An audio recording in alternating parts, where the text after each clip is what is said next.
Welcome in everyone to the Larsonland podcast. I'm your host, Sawyer Hill, and I'm joined as always by my co-host, Dylan Bradshaw.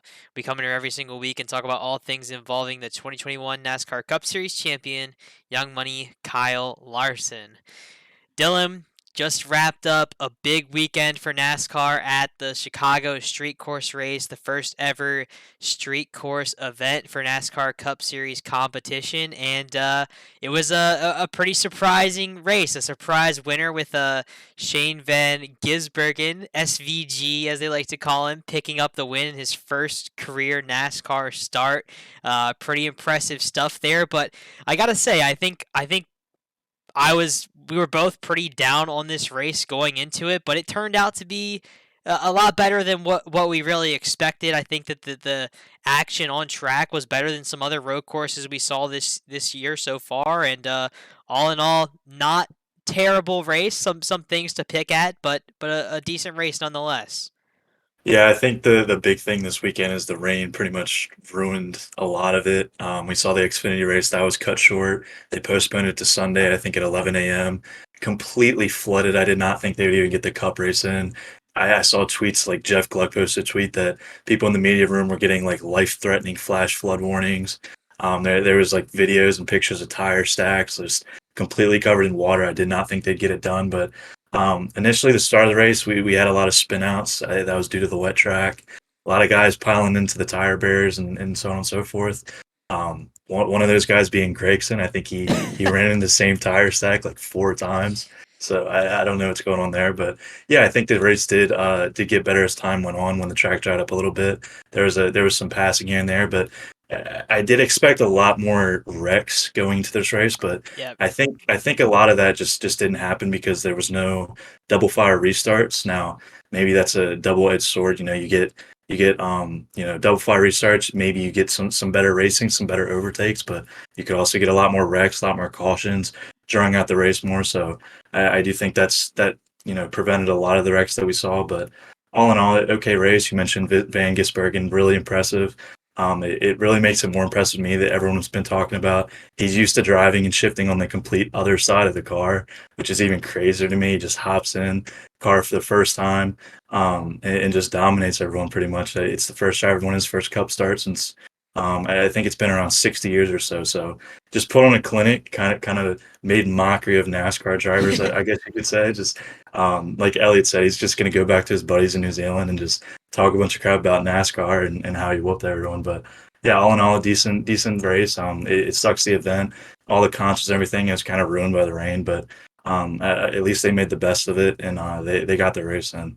Yeah, definitely um, cool to see SVG pick up the win, and uh, something else kind of cool. Little side note about him: he's raced a 410 sprint car before out there at Western Springs, and people were joking after the race, like Kyle was going to victory lane. I think Wikipedia tweeted that he was going to go to victory lane and ask SVG to run the rest of the high limit races with that series. So definitely cool to see him win. I think maybe I'm just biased in thinking this. But I think that at the end in that race, Kyle and Christopher Bell were probably the only two cars that were faster than SVG, and they both kind of got screwed on the whole deal with NASCAR moving up the end of the race to lap 75 rather than lap 100.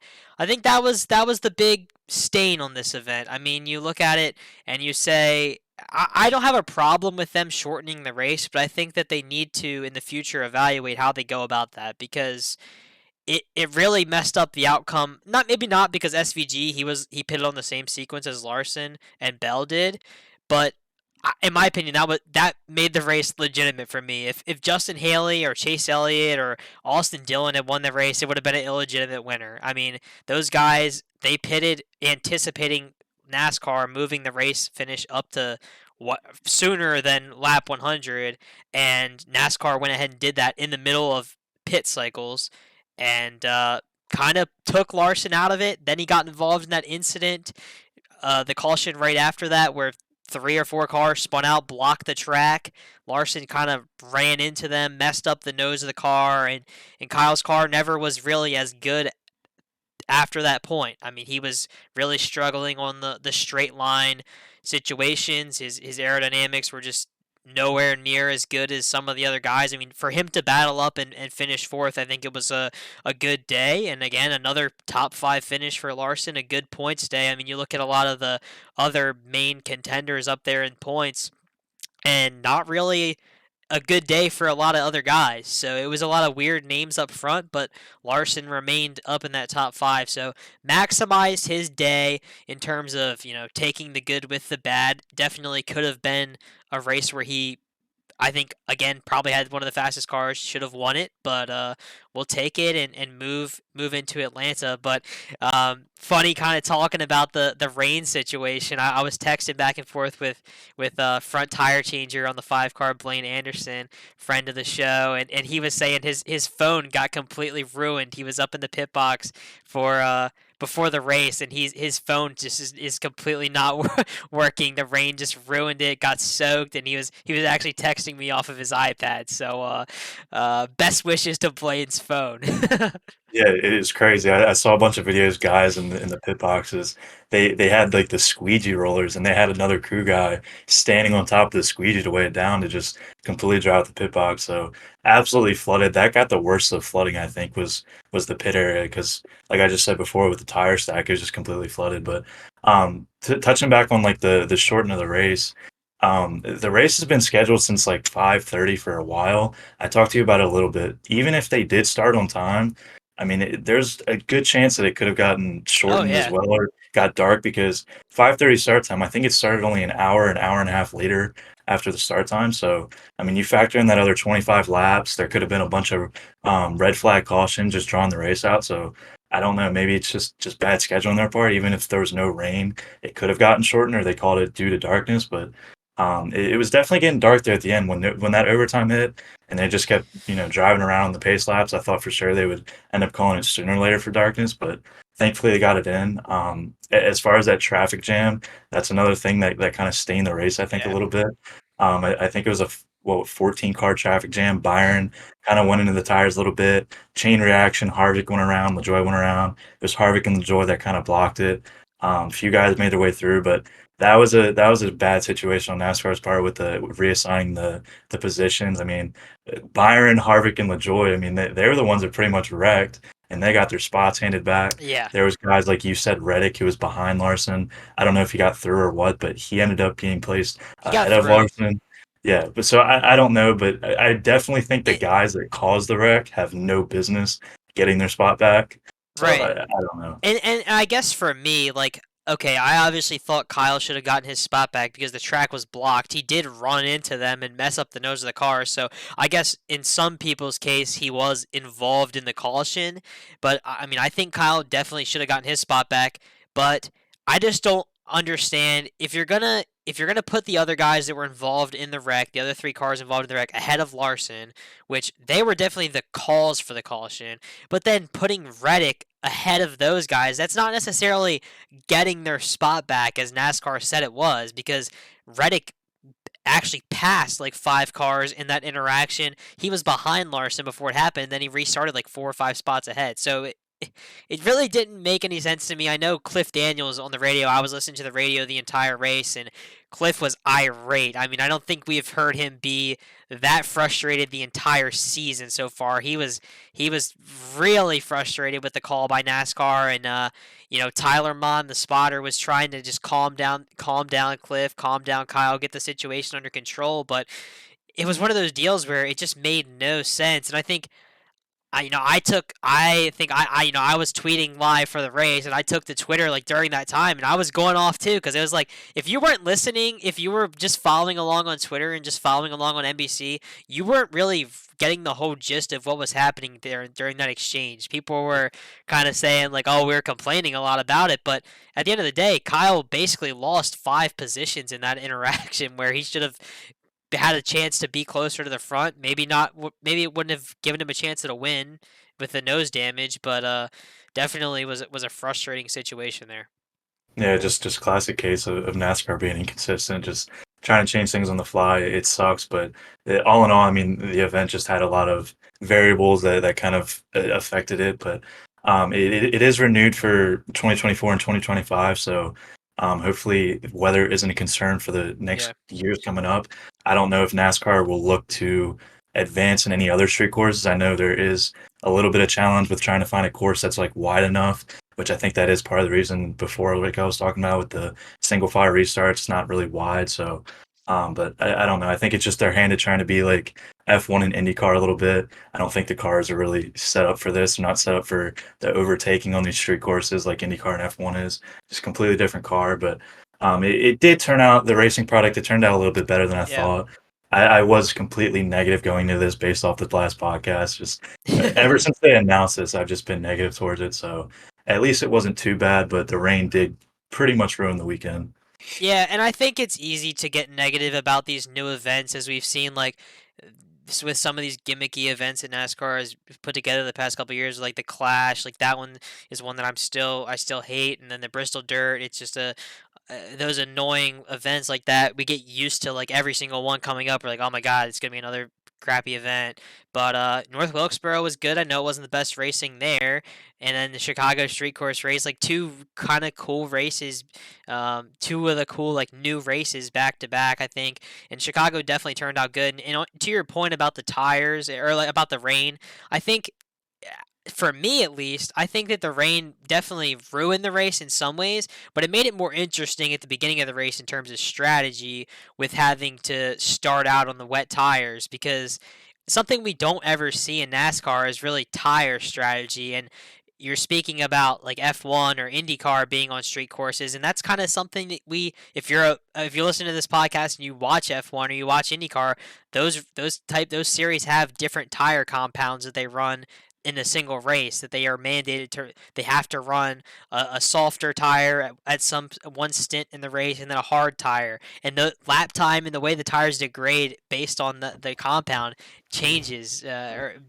depending on which one you're running. So I think maybe that's something for NASCAR to kind of look into with road and street course races, with maybe having multiple different tire compounds and then teams having to at least run the one set of tires or each set once throughout the race at some point would definitely be interesting. And that a lot of times that's kind of what determines how a guy wins or loses a race in F1 or IndyCar. I mean, maybe not F1 because Max Verstappen just wins regardless, but in IndyCar this past weekend, Colton Herta started on the soft tires and Alex Palou started on the hards, and Alex Palou ran away with the race and ended up winning. So I think that NASCAR has some different options they could look at there, but definitely for me, this race was a lot better than Sonoma. Sonoma, you couldn't pass at all. This race, you could definitely pass. A lot of passing opportunities, and then it was a lot better than Coda because Coda was just a crash fest with the double file restarts. So I'm a fan for single file, and I really liked the circuit. So I'm looking forward to 2024 and 2025 seeing this race come about again. Yeah, I mean, at the end of the day, it's good for the sport. I saw something. It's like Chicago this weekend. I mean, I know holiday, everyone's watching, but I think it said it was the highest viewership in 7 years Yes. for a NASCAR race. So, I Hmm. mean, these events like Bristol Dirt, Chicago Street Race, the Clash, they're very good for viewership. They're good for trying to attract a new audience. The local people in Chicago that don't usually come for NASCAR, they're coming in. Guys that don't usually watch the sport at all, just come in and watch because it's a cool event, cool street course. So it is good for the sport. Whether or not it's a good product of racing, that's where you start to debate it. But it is good for bringing in new people. So from a marketing standpoint, it's a good idea. I think it is very cool. Branching out and trying new things. But if your core fan base just is not really a fan of it at all, the people that have been supporting you for years and years and years, then maybe you try to change something. But it's definitely not as bad. I can't stand Bristol Dirt. Like that's the one Yeah. new event that I hate. I hate it mainly because Bristol is just such a good track. It's just such a classic track, and they're just kind of ruin it with the dirt surface, and now we only have it once a year. So that's one race that should definitely have two races on the schedule. There's a lot of tracks that should have two races on the schedule instead of having some gimmicky races. But yeah, hopefully it's better next year. Hopefully they keep improving. One thing that I like that they do now with the road courses is there's no stage breaks. It just kind of keeps going and going and going. So hopefully we'll see that introduced maybe on an oval at some Yeah. point. But Yeah, I mean, all in all, decent event. Can't complain too much. Larson P4 finish, decent day. Wish he could have got that win, but he's been stacking up these good finishes lately. A lot of top fives, a lot of top tens. So it's looking pretty good for the five team.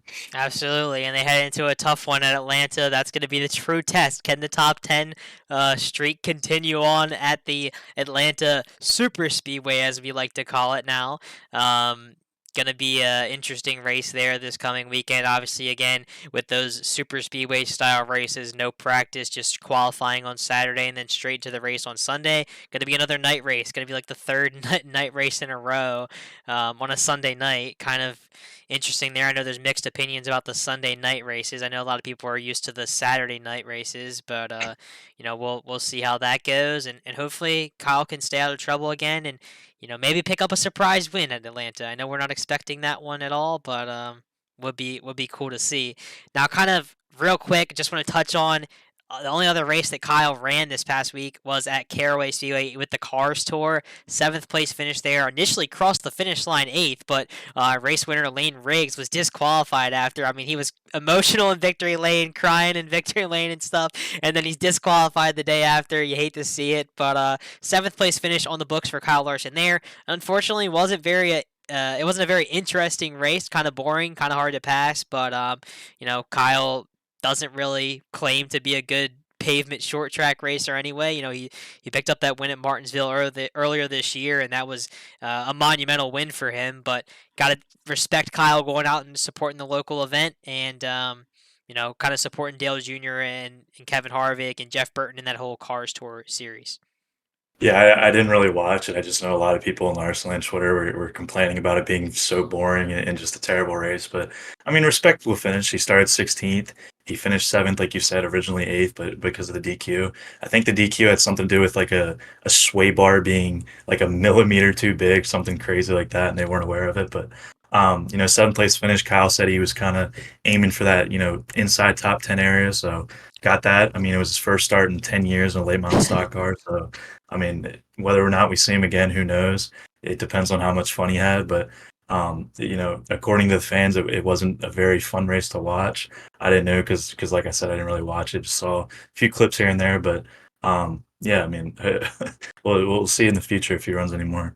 Yeah, and I think one of the things for me that like made it boring was like they said it was supposed to start at 7:30, and I didn't realize there was like a whole other 100 lap or 125 lap race that was like before that one that had to run like some other car. I mean I'm sorry for being like ignorant about like I just don't understand like know the different types of like pavement late model cars and stuff like that. But there was another race that was before that one, so you had to wait for that one to get done, and then the other one came on, and it was just definitely a not very interesting race to watch, in my opinion. Maybe some people like it, so don't want to hate on it too much, but definitely cool to see Kyle get out there and run that event, and maybe it'll bring some more in the future. But I don't. I don't think I have anything else for today's show, Dylan. So if that's all you had, then I think that should pretty much wrap things up. Yeah, I mean, like you said, just looking forward to Atlanta. Hopefully, we can finish this one. Been pretty unlucky there since the reconfiguration. I mean, since he's been with Hendrick, I mean, he's qualified pretty well inside the top 10 four times, but obviously that includes the pre-configuration as well. So, Mhm. involved in a crash the past two or three races. We just got to hope to get a finish this time. That's pretty much the goal at these super speedways. Just come home in one piece. It just got to finish the race, and it's pretty much a victory. So, super speedways have been super unlucky to Kyle lately. He has improved. I mean, he's been running up front a lot of the times near the end, but just ultimately something stupid happens and he gets caught up. But hopefully that changes this week and he can get a finish. Absolutely. So try to keep me off of Twitter, Dylan. It's a super speedway week coming up. I'm gonna try and keep it cool on Twitter. But thanks again, everyone, for tuning in and listening to today's show. We'll be back again next week to recap NASCAR at Atlanta and look ahead to the Eldora Sprint Car Million coming up here in a week or two. If you're listening to this on Apple Podcast, or if you're listening to this on YouTube, please don't forget to like this video and subscribe. And if you're listening on Apple Podcasts, please follow our podcast so you don't miss a thing. Have a great rest of the week, everyone, and we will see you in the next episode.